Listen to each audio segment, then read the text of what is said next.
اللہ سبحانہ تعالیٰ نے انسان کو پیدا کیا اور اس کو عقل دی. اس عقل کی وجہ سے انسان نے اس زمین میں بہت سی چیزوں کو ایکسپلور کیا اور دنیا میں زندگی گزارنے کے اس نے بہت سے طریقے سیکھے. اس زندگی میں ہم بہت سے کام کرتے ہیں، بہت سی ہماری ضروریات ہیں، اور ان کو ہم پورا کرنے کے لیے طرح طرح کے طریقے آزماتے ہیں، اور ان میں جو بیسٹ پریکٹسز ہوتی ہیں ان کو اختیار کر لیتے ہیں. ہماری ضرورت ہے کھانا پینا، تو آپ دیکھیں کہ اس میں کتنی ورائٹی ہے اور کتنے طریقے ہیں. اور اب جو کہ دنیا سمٹ گئی ہے ٹیکنالوجی کی وجہ سے، تو لوگوں نے ایک دوسرے سے بھی بہت کچھ سیکھا، مشرق نے مغرب سے، مغرب نے مشرق سے. جس ملک میں بھی جائیں ہر طرح کے کھانے اویلیبل ہیں. اسی طرح لباس کے معاملے میں، اسی طرح ہاؤسنگ کے معاملے میں، یعنی بہت ساری چیزیں ہیں جو انسانوں نے اپنی عقل استعمال کر کے، اپنی صلاحیتوں کو استعمال کرتے، ترقی کرتے کرتے اپنی صرف ضروریات نہیں بلکہ اپنی خواہشات کو بھی پورا کرنے کے بہت سے طریقے نکال لیے ہیں. اسی طرح انسان کا لباس ہے، انسان کے باقی زندگی کے کام کاج ہیں. لیکن اللہ سبحانہ تعالیٰ نے انسان کو صرف جسم نہیں دیا اور صرف جسم کی ضروریات نہیں دی کہ جس میں انسان عقل استعمال کرے. انسان کو اللہ نے روح بھی دی ہے، اور اس کی اپنی ضروریات ہیں اور اس کے اپنے تقاضے ہیں. لیکن روح کی ضروریات پوری کرنے کے لیے اللہ سبحانہ تعالیٰ نے انسان کو صرف عقل کے حوالے نہیں کیا کہ وہ اپنی عقل سے سوچے کہ اس کو کیا کرنا چاہیے اور کیا نہیں کرنا چاہیے. پھر یہ بات بھی ہے کہ انسان اس دنیا میں اکیلا نہیں ہے. ہم کہیں بھی کسی آئی لینڈ پہ جا کے نہیں رہ سکتے، ہمیں انسانوں کے ساتھ رہنے کی ضرورت ہوتی ہے. پھر ان انسانوں کے ساتھ کیسے معاملہ کرنا چاہیے، ان کو ہم کیسے خوش رکھ سکتے ہیں، وہ ہمیں کیسے خوش رکھ سکتے ہیں. ہماری ان تمام ضروریات کو پورا کرنے کے لیے، یعنی ہماری روح کی ضروریات، ہماری انسانوں کے ساتھ معاملہ کرنے کی ضروریات، اور اسی طرح دیگر کچھ اور ضروریات بھی ایسی ہیں کہ جن کو انسان صرف اپنی عقل کی بنا پہ پورا نہیں کر سکتا. اس کے لیے اللہ سبحانہ تعالیٰ نے رسول بھیجے، ان پر کتابیں بھیجی. رسولوں نے انسانوں کو جینے کا ڈھنگ سکھایا، اچھے برے کا فرق بتایا، عقل کی رہنمائی کی، اور انسانوں کو خوشگوار زندگی بسر کرنے کا طریقہ سکھایا. عام طور پر انسان کی غلط فہمی رہی ہے، اور وہ یہ سمجھتا رہا ہے کہ اگر اس کی خواہشات پوری ہو جائیں گی تو اس کو ایک خوشگوار زندگی مل جائے گی، تو خوش ہو جائے گا. اسی لیے ہم دیکھتے ہیں کہ ہم اپنی خواہشات کی تکمیل میں بھاگ دوڑ کرتے ہیں، لیکن کچھ ہی عرصے کے بعد ہمیں پتہ چلتا ہے کہ جو کچھ ہم زندگی میں چاہتے تھے وہ سب کچھ تو مل گیا، پر دل اب بھی خوش کیوں نہیں؟ تو کس چیز کی کمی ہے؟ وہ اندر ایک ویکیوم سا کیوں ہے، ایک خلا کیوں ہے، ایک اداسی سی کیوں ہے، ایک بے اطمینانی اور بے سکونی سی کیوں ہے؟ وہ کیسے دور ہوگی؟ اس کے لیے انسانوں نے اپنے اپنے طریقے ایجاد کیے اور اپنے طریقوں سے اس ضرورت کو پورا کرنے کی کوشش کی، لیکن ناکام رہا. ہاں، اللہ کے وہ سمجھدار بندے جنہوں نے پیغمبروں کی بات کو مان لیا اور اس کے مطابق اپنی زندگی کو ڈھال لیا اور اللہ سبحانہ تعالیٰ کو پہچان لیا اور اس کے بندے بن کے رہے، تو انہوں نے اپنی زندگی کو بھی خوشگوار بنا لیا. اور پھر انہوں نے یہ جان لیا کہ زندگی صرف یہ نہیں ہے، یہ تو ایک امتحان کے لیے، زندگی تو اس کے بعد شروع ہوگی. لہٰذا انہوں نے اس زمین پر وہ کام کیے کہ جس سے ان کی دنیا بھی سنورے اور عاقبت بھی سنورے.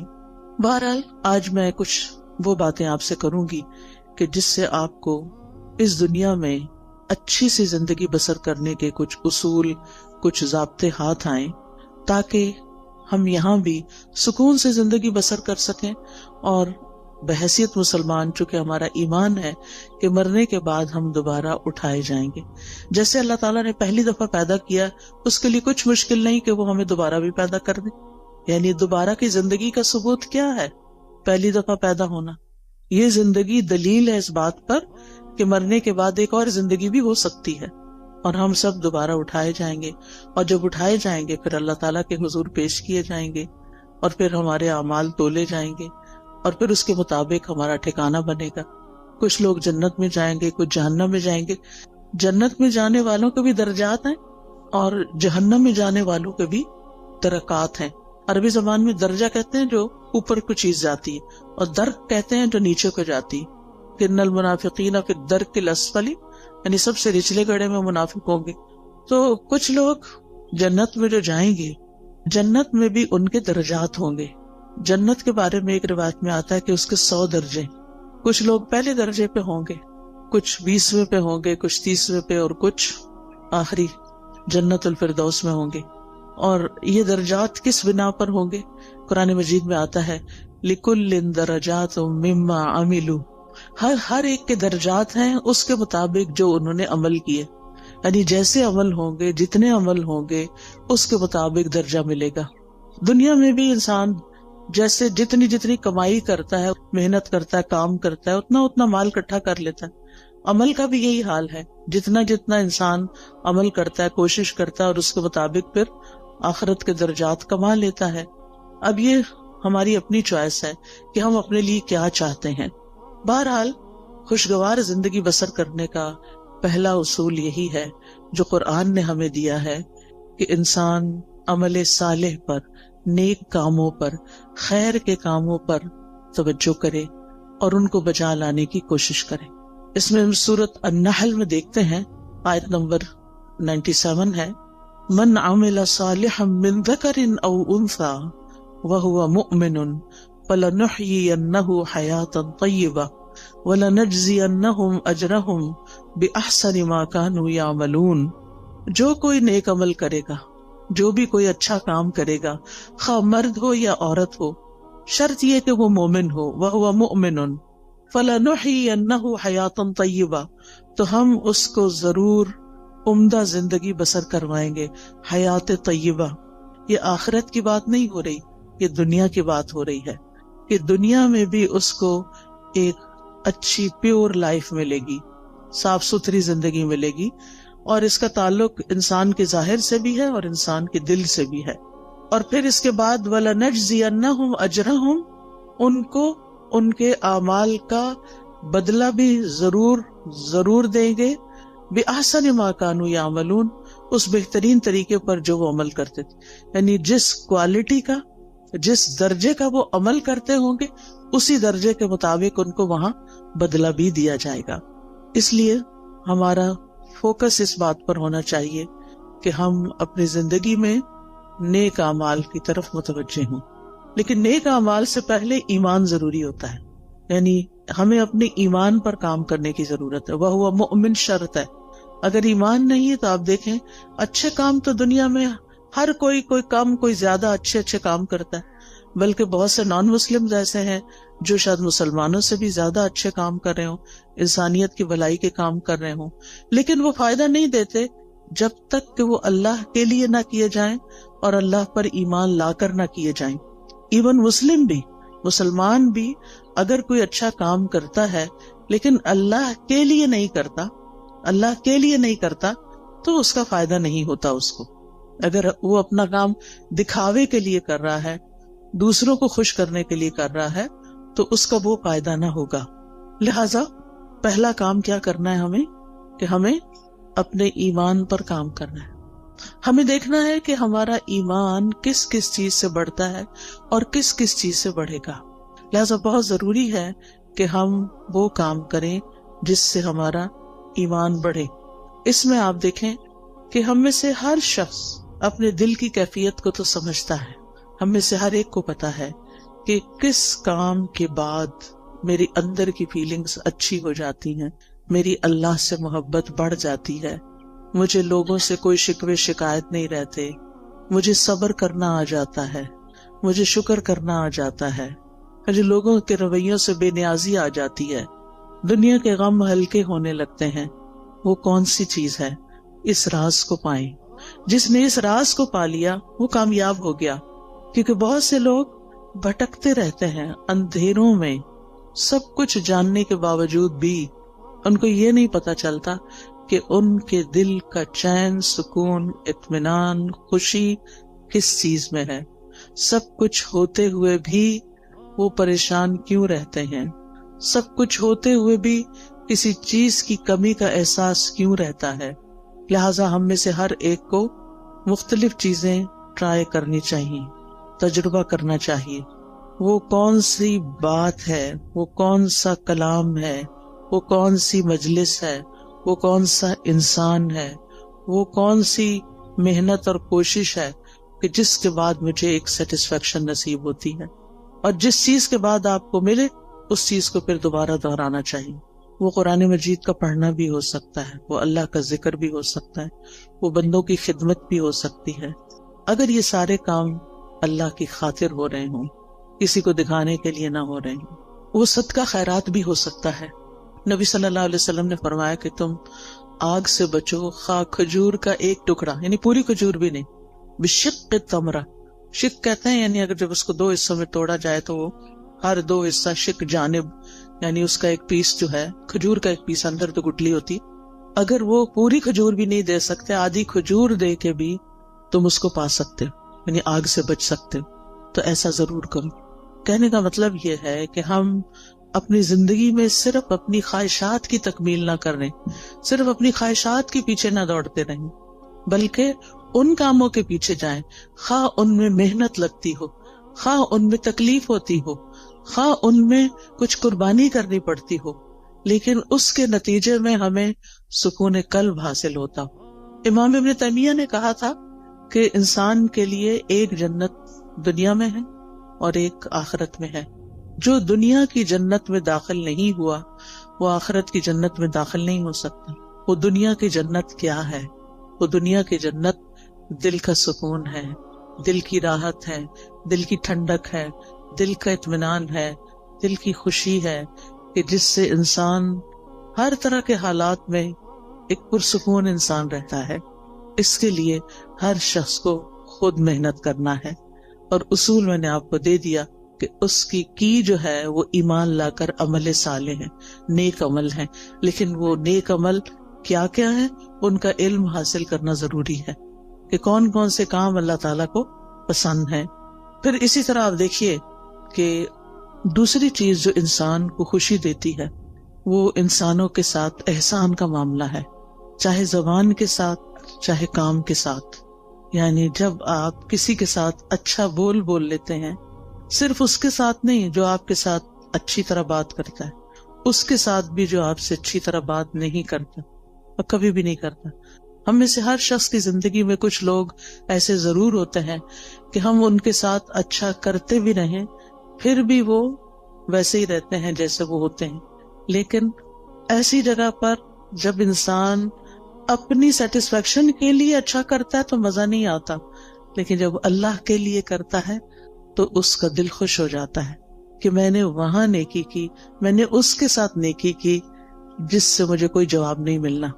لہذا قولوا للناس حسنا، لوگوں سے جب بھی بات کریں، چاہے آپ کے ملازم ہوں، چاہے آپ کے رشتہ دار ہوں، چاہے آپ کہیں کام کرتے ہیں تو آپ کے کولیگز ہوں، چاہے آپ کہیں پڑھاتے ہیں تو آپ کے شاگرد ہوں، کوئی بھی ہو، بڑوں کے ساتھ پھر بھی انسان عزت کا اور احترام کا ایک معاملہ کرتا ہے، لیکن عموماً اپنے جیسوں کے ساتھ پھر ویسا ہی کرتا ہے جیسے اس کے ساتھ کیا جا رہا ہوتا ہے، اور اس کو ہم جسٹیفائی بھی کرتے ہیں.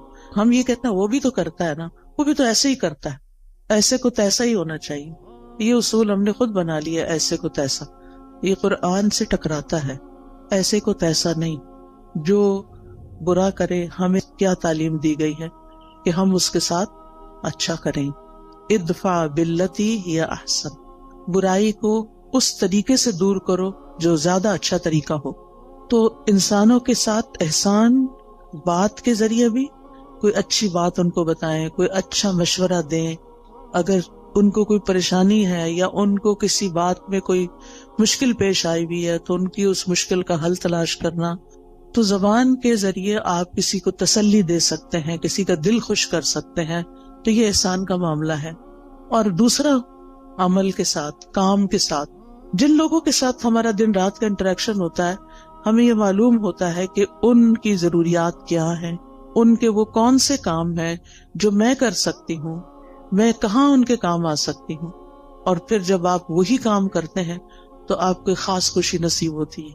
ایک خوشی انسان کو اپنی خواہشات کی تکمیل سے ہوتی ہے کہ جو لوگ آپ کو اچھے لگتے ہیں، آپ ان کے لیے کچھ کرتے ہیں تو آپ کو بہت اچھا فیل ہوتا ہے، تو وہ بھی ایک خوشی ہوتی. لیکن وہ دراصل آپ اپنی خواہش پوری کر رہے ہوتے ہیں. لیکن ایک احسان وہ ہوتا ہے کہ آپ اللہ کی خاطر للہ، صرف اللہ کو راضی کرنے کے لیے، اور کسی بدلے اور کسی صلے کی کوئی توقع نہیں. انما نطعمکم لوجہ اللہ لا نرید منکم جزاء ولا شکورا. ہم تو تمہیں صرف اللہ کی خاطر کھلا رہے ہیں، ہم تم سے نہ کوئی بدلہ چاہتے ہیں، شکریہ بھی نہیں چاہتے، حتیٰ کہ ہم یہ بھی نہیں آپ پہ بوجھ ڈالتے کہ آپ ہمارے لیے دعا کریں. کیونکہ سلف صالحین کسی نیکی کے جواب میں دعا کا مطالبہ کرنے کو بھی بدلہ سمجھتے تھے. وہ کہتے تھے کہ کسی سے یہ مت کہو کہ میں نے آپ کے ساتھ یہ کیا ہے جو بس آپ مجھے اس کے بدلے میں دعا دے دیں. نہیں، وہ خود دے دے تو یہ اس کا احسان ہے اور اس کو دینی چاہیے. کیونکہ انسان بعض اوقات کسی کی نیکی کا، کسی کے احسان کا بدلہ اس شکل میں نہیں دے سکتا جو احسان اس نے ہم پہ کیا ہوتا ہے. ہاں، دو شکل میں ہم اس کو بدلہ دے سکتے ہیں. اس کی غیر موجودگی میں اس کی اتنی تعریف کریں، اتنی تعریف کریں کہ دل میں تسلی ہو جائے کہ ہم نے بدلہ دے دیا. یہ بدلہ دینے کا ایک طریقہ ہے. مثلاً کسی نے آپ کو پانی پلایا، اب وہ پلا کے تو کہیں چلا گیا، کوئی اجنبی تھا، راہ گزرتے ہوئے آپ سفر کر رہے تھے، آپ کو پیاس لگی، آپ نے کسی سے کہا کہ یہ پانی مجھے دے دو، اس نے دیا، وہ چلا، بات ختم. نہ آپ اس کو جانتے نہ وہ آپ کو جانتے. اب آپ بدلہ کہاں سے دیں گے اس کو؟ وہ تو ایک منٹ کے لیے ٹھہرا بھی نہیں کہ آپ سے شکریہ یا کوئی نذرانہ وصول کرے. اب آپ کی پیاس بجھی تو آپ کے دل سے دعا اٹھی. یہ آپ کا اپنا فرض بنتا ہے کہ آپ اس کے لیے کچھ کریں، اور بہترین چیز آپ کیا کر سکتے ہیں کہ اس کے لیے دعا دے سکتے ہیں، اور پھر اپنی منزل پہ پہنچ کے اس کی تعریف کر سکتے ہیں کہ ایسا اور ایسا شخص مجھے راستے میں ملا کہ جس کی یہ اور یہ خوبیاں تھیں. اور اگر کوئی کسی کو جانتا ہو تو اس وقت بھی. عام طور پر آپ دیکھیں کہ ہم اپنی مجلسوں میں جب بھی کسی کا ذکر کرتے ہیں عموماً نیگیٹو وے میں کرتے ہیں، اچھے انداز میں کم ہی کرتے ہیں اور کم ہی لوگوں کا کرتے ہیں. حتیٰ کہ اپنے والدین کے لیے بھی ہماری زبان سے اچھے الفاظ کم ہی نکلتے ہیں. ان سے بڑھ کے تو ہم پر کبھی کسی نے احسان نہیں کیا. ہم سب سوچیں کہ ہم سب اپنے والدین کا، ان کے تو کئی ایک حقوق ہے نا، ان میں سے ایک یہ ہے کہ ان کی زندگی میں بھی اور ان کے مرنے کے بعد بھی ان کو اچھے الفاظ سے یاد کیا جائے. ہم جب بہن بھائی آپس میں مل کے بیٹھتے ہیں تو اپنے والدین کی کتنی خوبیاں بیان کرتے ہیں، یا اپنے دوستوں میں بیٹھتے ہیں یا ان کے دوستوں کے ساتھ بیٹھتے ہیں تو ان کی کتنی نیکیاں یا کتنے احسان ہمیں تو یاد بھی نہیں رہتا، ہم تو دیکھتے بھی نہیں کہ یہ احسان ہے ان کا. پھر اسی طرح اور لوگ ہوتے ہیں ہماری زندگی میں جنہوں نے ہم پہ احسان کیے ہوتے ہیں. کوئی نانی دادی ہوتی ہے، کوئی اور ٹیچر ہوتی ہے، کوئی رشتہ دار ہوتی ہے، کئی لوگ ہوتے ہیں نا. ایک انسان جب گرو کرتا ہے، بڑا ہوتا ہے، تو کئی لوگوں کا اس میں ہاتھ ہوتا ہے. آپ تنہا کچھ بھی نہیں ہے. آج ہم جو کچھ بھی ہیں اس میں بے شمار لوگوں کا تعاون ہے ہماری شخصیت کو بنانے میں، ہمیں کسی قابل بنانے میں کہ ہم بڑے ہو کر کچھ کرنے کے قابل ہو سکیں.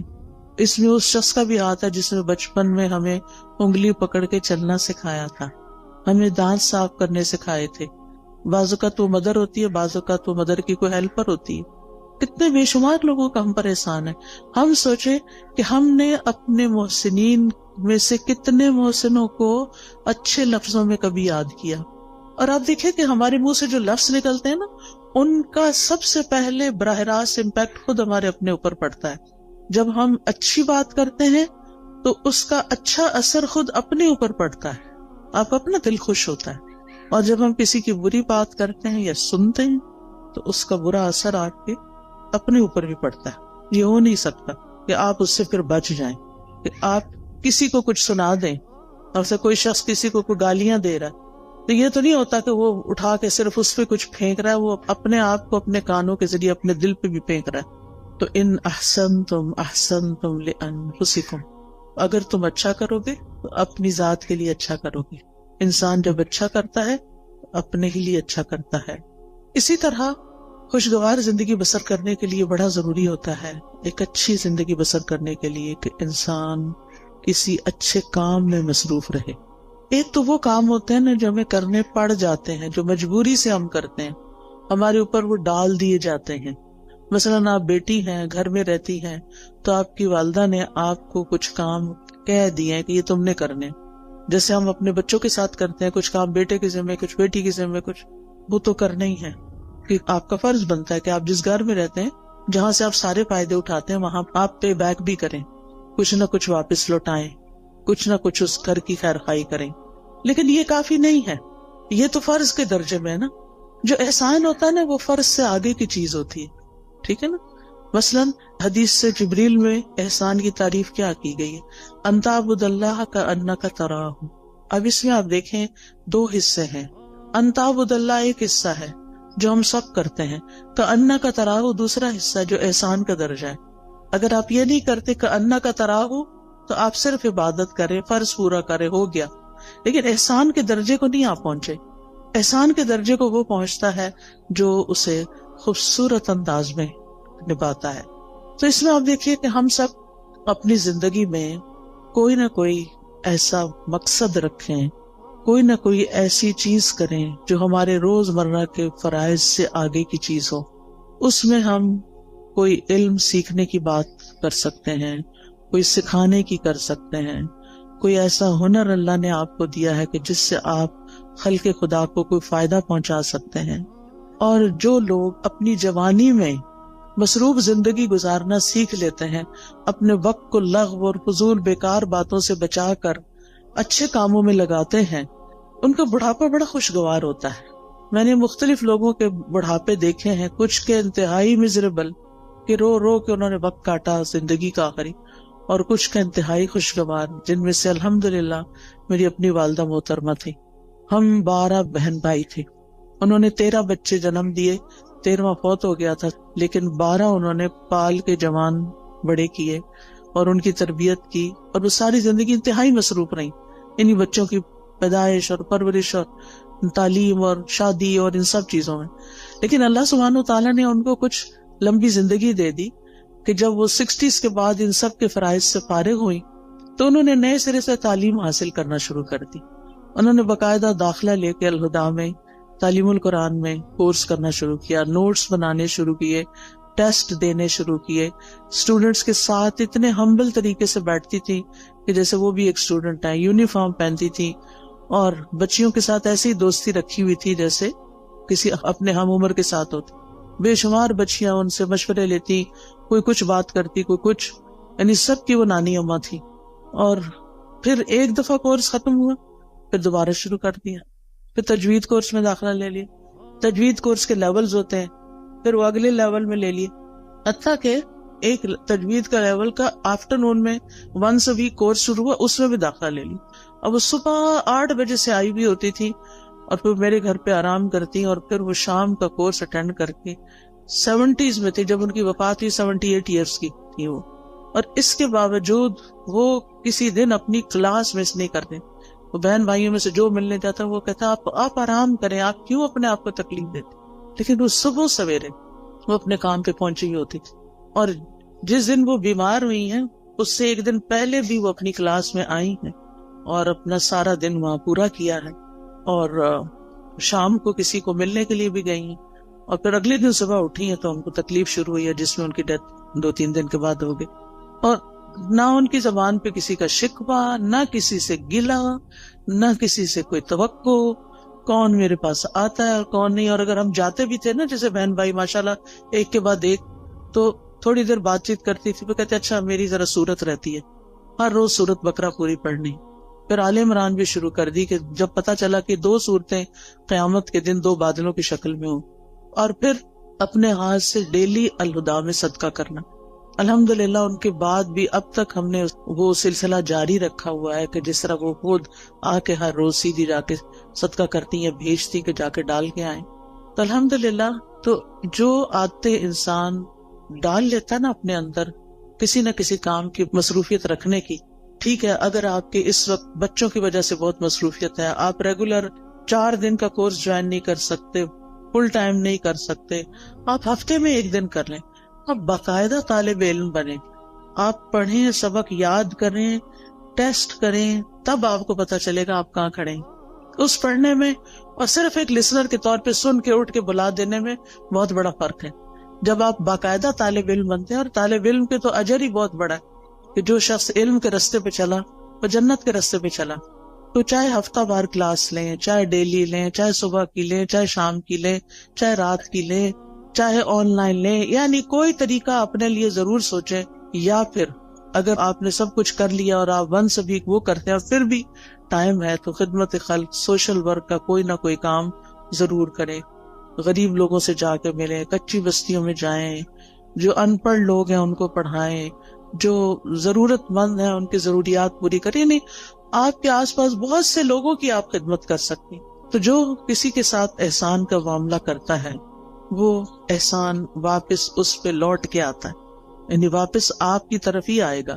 دنیا میں بھی آپ کو فائدہ دے گا، آپ کی زندگی خوشگوار ہو جائے گی، آپ کے غم دور ہو جائیں گے، اور آخرت میں تو فائدہ دے گا ہی دے گا. مسلمان کو جب قبر میں دفن کیا جاتا ہے، اور قبر کی تنہائی تو آپ کو پتہ ہے کوئی بھی ساتھ نہیں جاتا، اس وقت صرف عمل ساتھ جاتے ہیں. تو نماز اس کے سرانے کی طرف آ جاتی ہے، صدقہ خیرات اس کے، زکوٰۃ دائیں طرف آ جاتی ہے، روزہ بائیں طرف، اور صدقہ خیرات اور دیگر نیکیاں پاؤں کی طرف. لہٰذا کوئی بھی عذاب کسی طرف سے بھی آنے کا رستہ نہیں رہتا، اور وہ یہ چیزیں اس کو پروٹیکٹ کرتی ہیں. لیکن اگر ان میں ہی کمی ہو اور وہی ناقص ہو، پروٹیکشن والی ویک ہو، تو پھر کون بچانے آئے گا؟ وہاں تو رونا دھونا بھی کام نہیں آئے گا. لوگ مزے سے اپنے بستروں میں سوئے ہیں، اور قبر کا عذاب سہنے والا اندھیری کوٹڑی میں اکیلے مصیبت میں پڑا ہوا ہے، جس کا کوئی فریادی نہیں ہے، کوئی پوچھنے والا نہیں. تو ابھی ہمارے پاس ٹائم ہے، ابھی ہماری زندگی ہے، کیوں نہ ہم ایسے کام کریں کہ اس دنیا میں بھی جئیں تو اطمینان کے ساتھ جئیں، اور آگے بھی اطمینان کے ساتھ رہیں. پھر اسی طرح آپ دیکھیں کہ ایک اور چیز کا آپ خیال رکھیں کہ ماضی میں جو کچھ ہو چکا اس پر غمگین نہ رہا کریں، ریگریٹس نہ کیا کریں، بہت بس توبہ کر لیا کریں. جو ہو چکا سو ہو چکا، اب وہ ہاتھ سے نکل چکا ہے. اب ہمارا معاملہ اللہ تعالیٰ کے ساتھ ہے، اور وہ غفور الرحیم ہے، رحمان الرحیم ہے.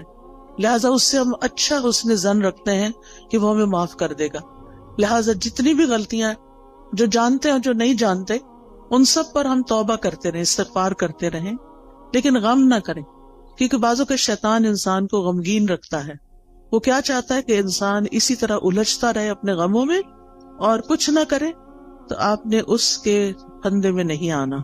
اس نے کہنا کہ میرا معاملہ اللہ کے حوالے ہے، مجھے اپنے رب سے اچھی امید ہے. اور حدیث میں ہمیں کیا تسلی دی گئی ہے کہ اللہ اپنے بندے کے ساتھ کیسا معاملہ کرتا ہے، جیسا وہ اس کے بارے میں گمان کرتا ہے. اسی طرح مستقبل کا ہم غم فکر بھی نہ کیا کریں. میں ہمیشہ سوچتی ہوں جس رب نے اب تک پالا ہے، اب تک سنبھالا ہے، آگے بھی وہی رب ہے. جس چیز کے بارے میں بھی فکر آنے لگتی ہے تو میں اپنے مائنڈ کے اندر اس چیز کو ایسے ریپ کرتی ہوں، اور پھر میں کہتی ہوں اللہ تعالیٰ یہ آپ کے حوالے. جیسے موسیٰ علیہ السلام کی والدہ نے موسیٰ علیہ السلام کو ریپ کیا اور باسکٹ میں ڈالا اور دریا کی نظر کیا اور کہا یہ آپ کے حوالے.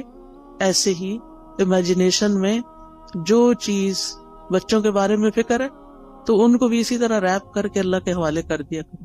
میں باقاعدہ بولتی ہوں یہ لفظ، اللہ آپ نے موسیٰ علیہ السلام کی جیسے حفاظت کی تھی ایسے ہی میرے بچے کی آپ حفاظت کریں. یوسف علیہ السلام کا جو ماحول تھا سارا وہ کیسا تھا؟ مصر میں کسی اسلامی ماحول میں تھے، کسی اسلامی اسکول میں جا رہے تھے، یا کسی اسلامی درسگاہ میں تھے، یا کسی مسجد میں بیٹھے رہتے تھے. وہاں تو مسجد نام کی کوئی چیز نہیں تھی، وہاں تو کچھ نہیں تھا ان کے پاس. ہر طرف برائی کے مواقع تھے. کس نے حفاظت کی؟ اللہ نے حفاظت کی. ہر وقت بچوں کے لیے پریشان نہ رہا کریں. آپ کہا کریں کہ اللہ میں نے ان کو تیرے حوالے کیا، آپ نے یوسف علیہ السلام کی حفاظت کی تھی، آپ میرے بچے کے ایمان اور دین کی بھی حفاظت کریں، اور اللہ کرے گا. تو جس چیز کے بارے میں آپ فکر کرتے ہیں نا اس کے لیے اپنی تدبیر ضرور کریں، کوشش کریں، محنت کریں. لیکن ہر چیز ہمارے ہاتھ میں نہیں ہے، اللہ کے ہاتھ میں ہے. اور اللہ کا جب اذن ہوتا ہے تو وہ چیز ہو جاتی ہے. انما امرہ اذا اراد شیئا ان یقول لہ کن فیکون. تو اس طرح اپنے بوجھوں سے آزاد ہوں تاکہ آپ شرح صدر کے ساتھ حال میں اس وقت جو کام کر رہے ہیں اس پہ فوکس کریں.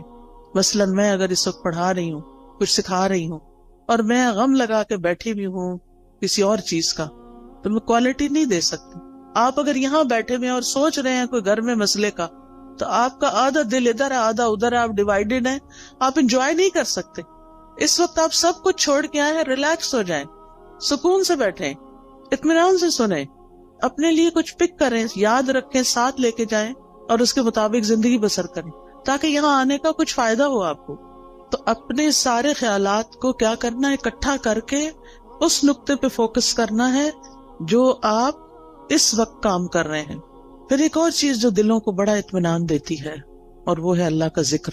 اٹھتے بیٹھتے چلتے پھرتے ہر موقع کا ہمیں ذکر سکھا دیا گیا. آپ سیڑھی چڑھ رہے ہیں تو آپ اللہ اکبر کہیں, آپ اتر رہے ہیں تو سبحان اللہ کہیں, آپ کہیں انٹر ہو رہے ہیں تو بسم اللہ پڑھیں, آپ کہیں سے نکل رہے ہیں تو دعا پڑھ لیں, آپ گاڑی میں بیٹھے ہیں تو دعا پڑھ لیں, آپ گھر میں داخل ہوئے تو پڑھ لیں, آپ گھر سے نکل رہے ہیں تو پڑھ رہے ہیں, کھانا کھانے لگے تو آپ پڑھ لیں, کھانا کھا چکے ہیں تو دعا پڑھ لیں, آپ سونے لگے ہیں تو دعا پڑھ لیں, کوئی آ گیا ہے تو سلام دعا میں دعائیں ہیں. یعنی کون سی چیز ایسی ہے جس کے بارے میں ہمارے دین نے ہمیں رہنمائی نہیں دی اور ہمیں دعائیں نہیں سکھائی. ہمیں پتہ نہ ہو تو وہ الگ بات ہے. لہٰذا کثرت سے اللہ کا ذکر. قرآن مجید میں اللہ تعالیٰ اپنے مومن بندوں اور بندیوں کی صفت یہ بیان کرتے ہیں وَالذَّاكِرِينَ اللَّهَ كَثِيرًا وَالذَّاكِرَاتِ, کہ وہ کثرت سے اللہ کا ذکر کرنے والے ہیں, مرد بھی اور عورتیں بھی.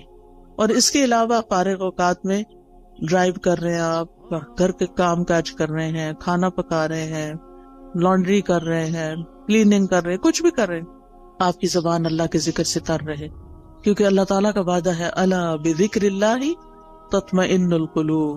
اور یہ بھی آتا ہے الذین آمنوا وتطمئن قلوبہم بذکر اللہ. وہ لوگ جو ایمان لائے ہیں, ایمان والے جو ہیں, ان کے ذکر اللہ کے ذکر سے ہی اطمینان پاتے ہیں.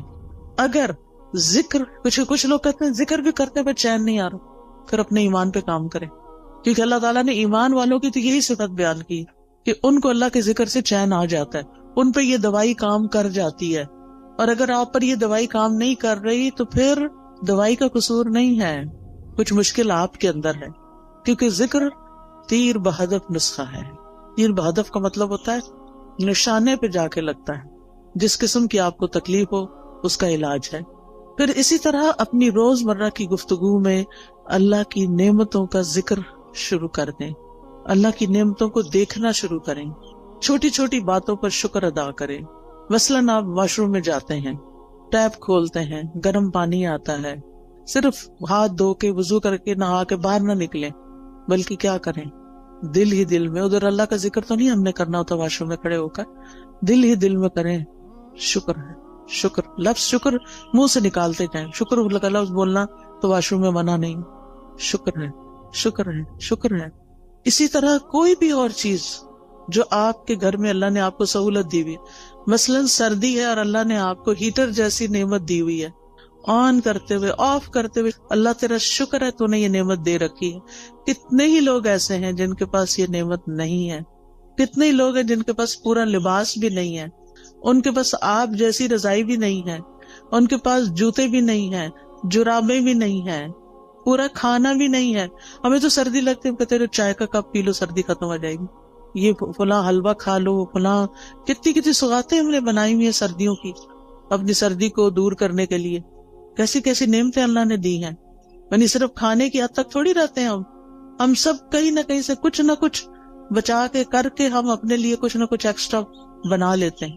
کتنے لوگ ہیں جن کے پاس یہ سب کچھ, پھر بھی ہم روتے ہیں کیونکہ ہم شکر ادا نہیں کرتے. آپ چل سکتے ہیں, آپ بول سکتے ہیں, آپ کو کوئی اچھی سی خوشبو آتی ہے, شکر, اللہ تیرا شکر. اللہ کی نعمتوں پر شکر ادا کرنا سیکھیں. اور لوگوں سے بھی بات کریں تو نعمتوں کا ذکر کریں, مسائل کا نہ ہر وقت کریں.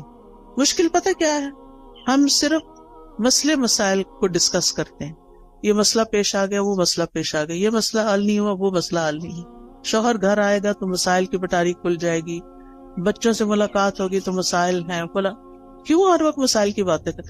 مسائل جس وقت یاد آئے نا, دیر اینڈ دین دل ہی دل میں اللہ کو پکار لیا کریں, اللہ تعالیٰ یہ مسئلہ تو ہے, بس آپ حل کر دیں, سارے خزانے تیرے ہاتھ میں, آپ نہیں کرنا ہے.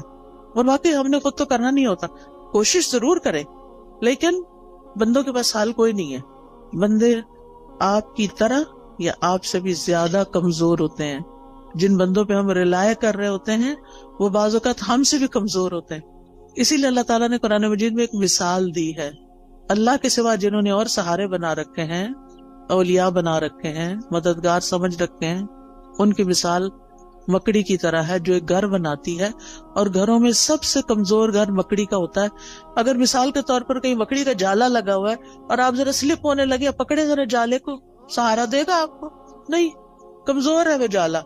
کمزوروں کا سہارا چھوڑ کر سب سے طاقتور کا سہارا پکڑیں، اللہ پر توکل کریں، اللہ کا سہارا لیں، اللہ سے مدد مانگیں، اس پر یقین رکھیں. ہر چیز اس کے ہاتھ میں ہے. بیدہ الملک، ساری بادشاہت، ساری ملکیت اسی کی ہے. وہو علی کل شیء قدیر، اور وہ ہر چیز پر پوری قدرت رکھتا ہے. پھر آپ دیکھیں کہ جو چیزیں آپ کو پریشان کرتی ہیں نا، ان کی کسی وقت لسٹ بنا لیں. مجھے یہ بھی فکر ہے، مجھے یہ بھی فکر ہے، یعنی کیا کیا کیا کیا کیا کیا پریشان کر، کیا کیا غمگین کر. ہاتھ پہ ہاتھ رکھ کے نہیں بیٹھے رہیں، لسٹ بنائیں. کیا بادر کر رہا ہے، کیوں کر رہا ہے، اس مسئلے کا حل کیا ہے. ٹھیک ہے نا؟ تو ان مسائل کے حل کی کوشش بھی کرنی ہے. مسائل لکھ لینے، اس کا حل. پھر آپ دیکھیں کہ کن لوگوں کے پاس اتنی عقل سمجھ ہے کہ جو اس کو جان. مثلاً آپ بیمار ہوتے ہیں، کس کے پاس جاتے ہیں؟ یہ کس کے پاس جانا چاہیے؟ سب چپ بیٹھے ہیں، لگتا جاتے ہی نہیں ہے. ڈاکٹر کے پاس. ڈاکٹر شفا دیتا ہے؟ نہیں، تو پھر کیوں جاتے ہیں؟ ذریعہ بنتا ہے. ٹھیک ہے. اس کوشش کی وجہ سے جو ہم پر لازم کی گئی ہے کہ کوئی مسئلہ پیش آ جائے تو اس کو دور کرنے کے لیے کوشش کریں، یہ یقین رکھتے ہوئے کہ کوشش ہماری طرف سے اور شفا اللہ کی طرف سے. ہم جا رہے ہیں ڈاکٹر کے پاس، ڈاکٹر اپنے علم کی روشنی میں ہمیں مشورہ دے گا، دوائی دے گا، اس دوا میں شفا اللہ ڈالے گا. ایسے سوچا کریں. ٹھیک ہے. گیزر خراب ہو جائے تو کس کے پاس جاتے ہیں؟ پلمبر کے پاس. اسی طرح جس قسم کا کوئی مسئلہ پیش آتا ہے زندگی میں، اس کا حل کس کو اللہ نے سکھایا، کون ہو سکتا ہے، بس اس کے پاس جائیں.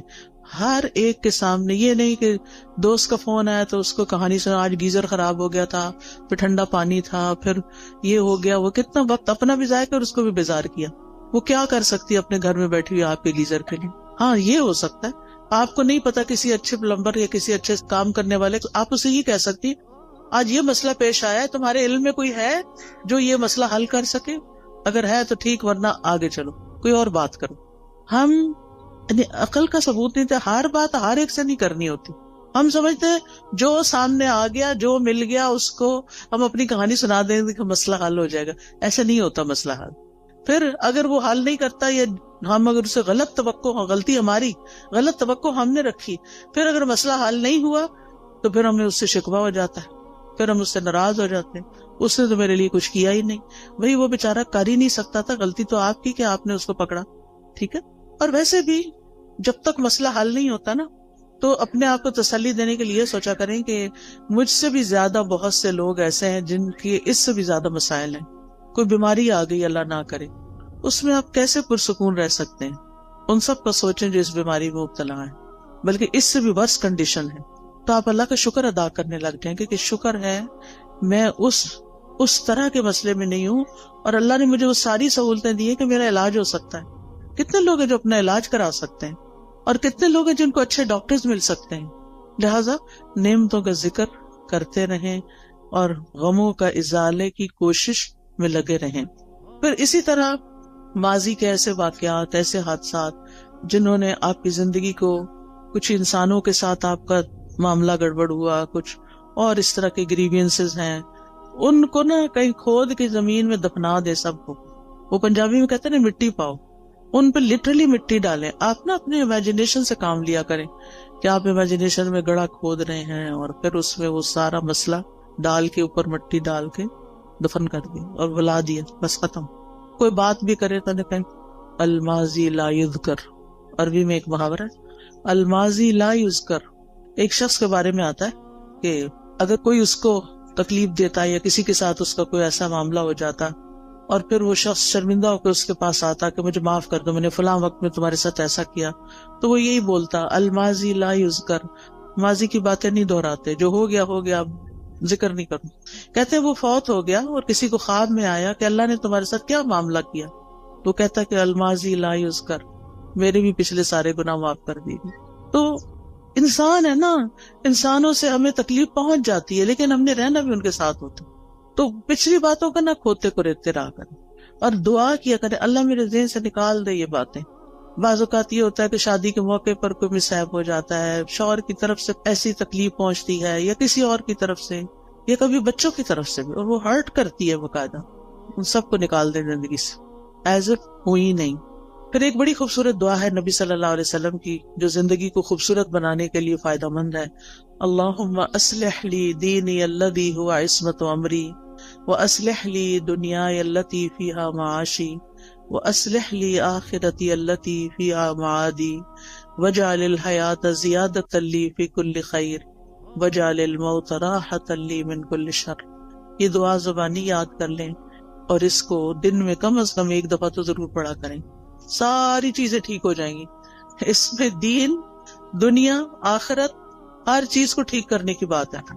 پھر اسی طرح بعض اوقات انسان اپنے اوپر قابو نہیں پا سکتا، اپنے ہاتھوں مجبور ہوتا ہے، چاہے غصے کا وقت ہو، چاہے غم کا وقت ہو، چاہے خوشی کا وقت ہو. بعض اوقات ہم خوشی میں بھی آپے سے باہر ہو رہے ہوتے ہیں. تو ایسی صورت میں اللہ تعالیٰ سے دعا کیا کریں اللہم رحمتک ارجو فلا تکلنی الی نفسی طرفۃ عین واصلح لی شأنی کلہ لا الہ الا انت. اے اللہ میں تیری رحمت کی امید رکھتی ہوں، تو مجھے میرے نفس کے حوالے ایک آگ جھپکنے کی دیر بھی نہ کرنا، ایک لمحے کے لیے بھی مجھے میرے نفس کے حوالے نہ کرنا، کیونکہ ان النفس لامارۃ بالسوء، یا تو نفس کسی برائی کی طرف لے جائے گا یا نفس کوئی بری بات یاد کر لے گا پچھلی اور اس سے پریشانی کڑی ہو جائے گی. تو لا الہ الا انت، اللہ الہ تو ہی میرا ہے.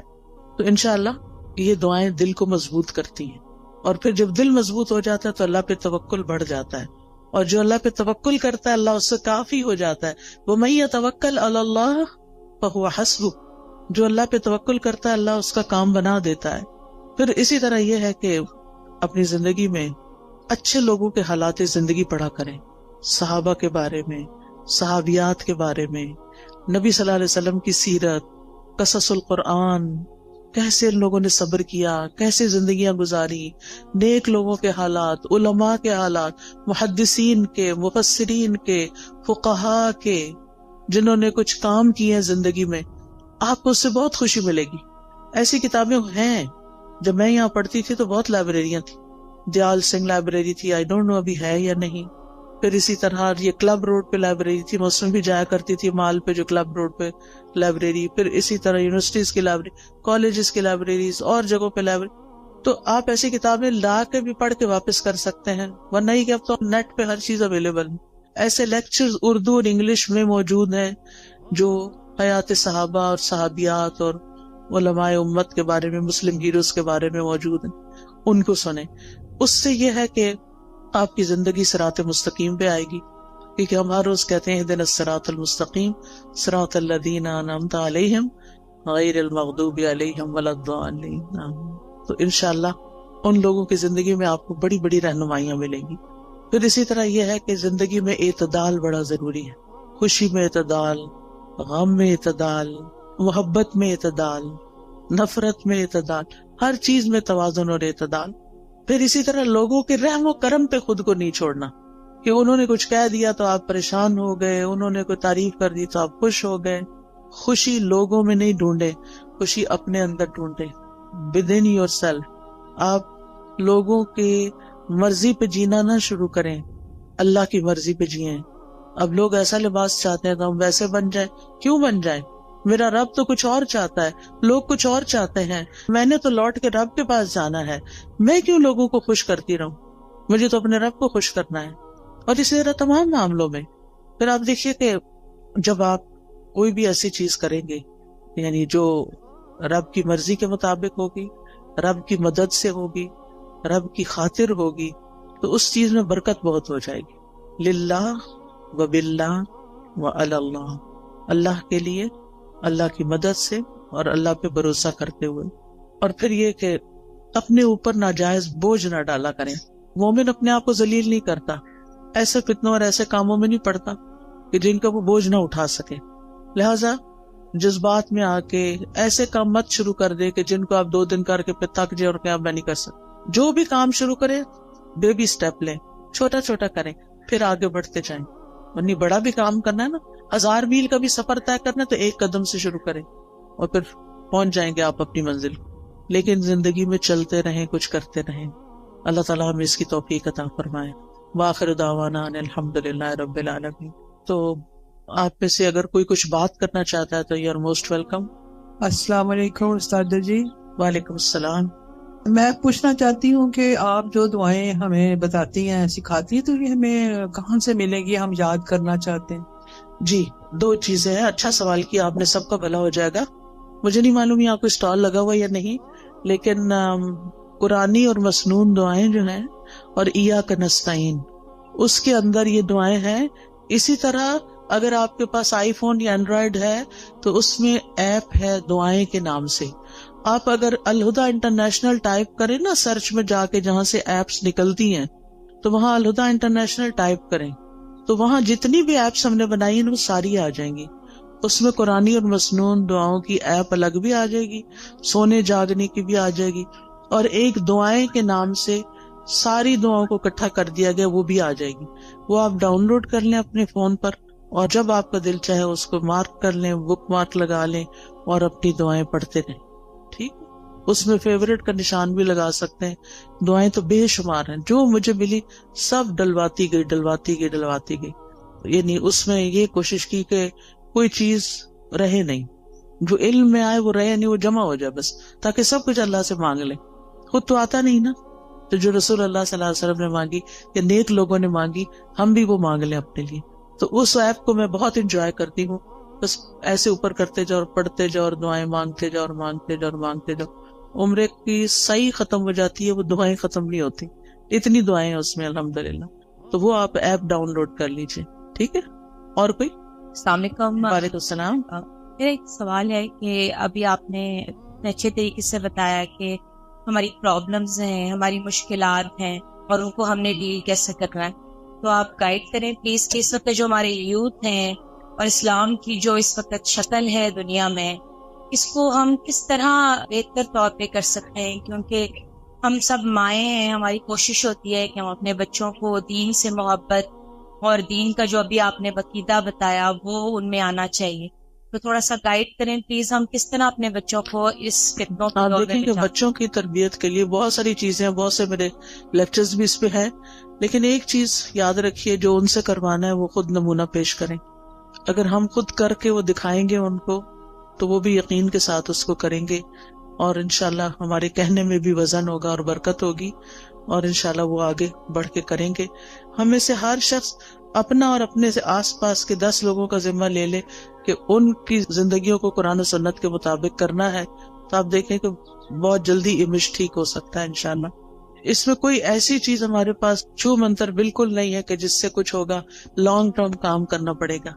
جیسے اگر آپ نے مثلا اپنا وزن کم کرنا ہو, کوئی دنیا میں ایسا نسخہ نہیں کہ آپ کوئی چیز کھا لیں اور آپ پتلے ہو جائیں.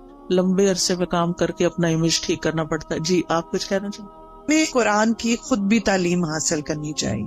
آپ کے آس پاس جو ہے اتنا اچھا سینٹر بنا ہوا ہے, تو اپنی زندگی کا کچھ وقت نکالیں اور یہاں سے آ کے سیکھیں, تاکہ آپ کو اندازہ ہو کہ قرآن آپ کو اپنے بچوں کی تربیت کے کون سے اصول سکھاتا ہے, تاکہ آپ وہ امپلیمنٹ کریں.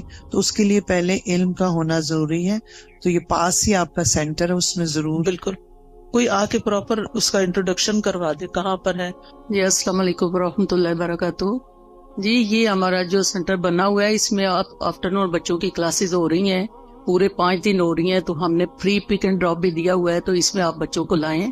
بچے الحمدللہ سیکھ رہے ہیں, تو آپ بچوں کو ادھر کروائیں. تو اس لیے یہ سب نے جو 408 ای بلاک, تو آپ بچوں کو بھیجیں تو بچے انشاءاللہ سیکھیں گے. آپ لوگ خود بھی آئیں, عورتوں کے لیے بھی کورسز ہیں, بچیوں کے لیے بھی ہیں, اور شام کو جو ہے وہ بچوں کی کلاسز ہو رہی ہیں. تو یہ سوسائٹی سے بہت لوگ آ رہے ہیں, یہ کماہا سے آ رہے ہیں, جٹول سے آ رہے ہیں. تو آپ بچوں کو ادھر لائیں تو بچے انشاءاللہ سیکھیں گے. السلام علیکم. کسی کو اور تو نہیں کچھ کہنا؟ السلام علیکم. جی وعلیکم السلام. میں آپ سے بات کرنا چاہتی ہوں کہ آپ سسٹم کی بات کریں. اللہ تعالیٰ قرآن پاک میں حاکم سے مخاطب ہے, تو سسٹم کی بات نہیں آپ کرتی ہیں, آپ قرآن کی ساری باتیں. جی آپ صحیح کہتی ہیں. اللہ تعالیٰ نے قرآن مجید میں یا ایھا الذین آمنوا کہا ہے. بہت دفعہ ایمان والوں کو ہی خطاب کیا ہے, جس میں صرف حاکم نہیں ہوتے, سبھی ہوتے ہیں. اور جو کوئی بھی سسٹم بنتا ہے نا وہ انسان بناتے ہیں. اگر یعنی سسٹم کسی بلڈنگ کا نام نہیں ہے, سسٹم کسی دیوار کا نام نہیں, کسی مشین کا نام نہیں. سسٹم بنا بھی لیے جائیں تو ان کو امپلیمنٹ انسان کریں گے. کیا ہمارا ملک اسلام کے نام پر نہیں لیا گیا؟ کیا ہمارے ملک کا آئین اسلامی نہیں ہے؟ کیا ہمارے ملک میں بہت سے قوانین اسلامی نہیں ہیں؟ لیکن جتنے ہیں, میں نہیں کہتی سارے, لیکن جتنے ہیں وہ بھی کیوں نہیں امپلیمنٹ ہو رہے؟ کیونکہ ایسے افراد نہیں ہیں. ہم سب کو افراد کی تیاری کی کوشش کرنی چاہیے, خود بھی صحیح ہوں اور افراد کو بھی تیار کریں تاکہ وہ اس سسٹم کو چلائیں. ٹھیک ہے, اور کوئی؟ السلام علیکم. وعلیکم السلام. میں اور میرے بچے آپ کا بہت فین ہے. آج مجھے بڑی خوشی ہو رہی ہے, میں نے آپ کو دیکھا ہے بائی فیس. جی, بات یہ ہے کہ ہم لوگ جب نماز پڑھتے ہیں تو مجھے یہ اکثر کنفیوژن ہوتی ہے کہ میں کئی دفعہ باقاعدہ بیٹھ کے میں دعا نہیں کر سکتی. اکثر ایسا ہوتا ہے. تو یہ ہاتھ باندھ کے دعا کرنا یہ بھی ایک بہت ثواب کا کام ہے. مجھے اکثر ایسے کام ہوتے ہیں کہ مجھے چلنا پھرنا پڑ جاتا ہے. تو اس میں کوئی مجھے فرق تو نہیں پڑتا, کیونکہ اللہ تعالیٰ کہتا ہے چلتے لیٹتے اٹھتے بیٹھتے آپ دعا کر سکتے. جی کر سکتے ہیں. تو نماز کے بعد کی اسپیشلی جو دعائیں, نماز کے بعد جو شخص مصلی پہ بیٹھ کے دعا کرتا ہے اس کا فائدہ بہت ہے. اللہ تعالیٰ فرشتہ مقرر کر دیتے ہیں جو اس بندے کے لیے جو مصلی پہ بیٹھ کے دعائیں کر رہا ہو یا ذکر کر رہا ہو, اس کو دعائیں دیتے ہیں. اللہم اغفر لہ, اللہم ارحمہ, اللہ اس کی بخشش فرما, اس پہ رحم فرما. لہٰذا اگر آپ نیچے نہیں بیٹھ سکتے آپ کرسی پہ وہیں بیٹھ جائیں, ٹھیک ہے, لیکن بیٹھ کے کریں. الا یہ کہ آپ کا کوئی ایسا کام ہے, آپ کو جلدی اٹھنا ہے, بچوں کا ناشتہ بنانا ہے, کوئی اور کام کرنا ہے, تو پھر دعائیں نہ چھوڑیں, ساتھ ساتھ بھی کر لیں. افضل یہ ہے کہ بیٹھ کے کریں. السلام علیکم استاذہ. وعلیکم السلام. استاذہ میں آپ کی جو جدہ سینٹر ہے اس میں ابلا ستارہ اور ابلا ہمنا کی طالبہ ہوں. ٹھیک ہے. مجھے بہت خوشی ہوئی آپ کو یہاں پر بھی دیکھ کے. جدہ میں میری آپ سے ملاقات ہو چکی ہے. ٹھیک ہے جی. ابھی صدقہ جاریہ کی آپ بات کر رہی تھی, تو آپ کے لیے بھی خوشخبری ہے اور میرے لیے بھی الحمدللہ. میری بچیاں مسجد نبوی کی طالبہ ہیں اور آن لائن پڑھتی ہیں وہاں سے. تو آپ ابھی یہ اسمال اسٹیپس کی بات کر رہی تھیں, تو میں I used to keep on playing the audio of Asma Huda in my home. الحمدللہ بچہ بھی حفظ کر چکا ہے اور بچیاں بھی کر رہی ہیں. تو جب یہ ان کو سنا رہی تھیں وہاں کی ابلا کو مسجد نبوی کی, اینڈ شی آسکڈ کہ آپ نے اسما ہدا کا سنا ہوا ہے, تو مجھے اتنی خوشی ہوئی. آپ بھی ماں ہیں الحمدللہ, آپ کو بھی ان کی بشارت دنیا میں بھی اللہ تعالیٰ اچھے کام ان سے بھی لے. اور میری بچی کی بھی آواز سن کے انہوں نے کیا کہ یہ وہاں سے پڑھ کے آئی ہیں کہیں. الحمدللہ. جی بس یہ چھوٹے چھوٹے سے سٹیپس اگر ہم آئے لیں گی تو بالکل کچھ نہ. نہیں ہم جی جی بعض اوقات یہ سوچتے ہیں ہمارے پاس ریسورسز نہیں. الحمدللہ ہم ایسے دور میں پیدا ہوئے ہیں کہ ہمارے پاس آن لائن بہت سے ریسورسز موجود ہیں. کوئی بھی نہیں تو بھی ہم تنہا نہیں, بہت کچھ ہے ہم جس سے فائدہ اٹھا سکتے ہیں. السلام علیکم. وعلیکم السلام. ساتھ مجھے کوشچن کرنا ہے, جیسے آج کل بچوں کے ہم لوگ ریلیشنز کے لیے کوششیں کر رہے ہیں, بچوں کی چوائسیز ہوتی ہیں, بعض دفعہ فیملی پریشر ہوتا ہے کہ نہیں یہاں آپ کریں, تو اس میں ہم لوگ کو کیا کرنا چاہیے؟ بعض دفعہ ہوتا ہے ان کی چوائس میں ہم نکاح وغیرہ بھی کر دیتے ہیں, ہوتا ہے کہ چلو جائز طریقے سے آپ ایک دوسرے سے ریلیشن قائم رکھیں, بٹ گرلس کے جو ہوتے ہیں لڑکیوں کے پیرنٹس وہ پسند نہیں کرتے کہ بچہ بچی زیادہ آپس میں ملیں, اور اس میں پھر وہی ہوتا ہے کہ پرابلمز ہو گئی, کچھ بھی ہو گیا, اور بچہ کی تھوڑے عرصے بعد پتہ چلتا ہے چوائس بدل گئی نکاح کے باوجود کہ جی مجھے یہاں نہیں کرنا, مجھے یہاں کرنا ہے. اس طرح کے ماحول کے کیسے بچوں کو ٹیکل کریں؟ اصل بات یہ ہے نا کہ دین سے دوری کی وجہ سے بہت سارے مسائل ہیں.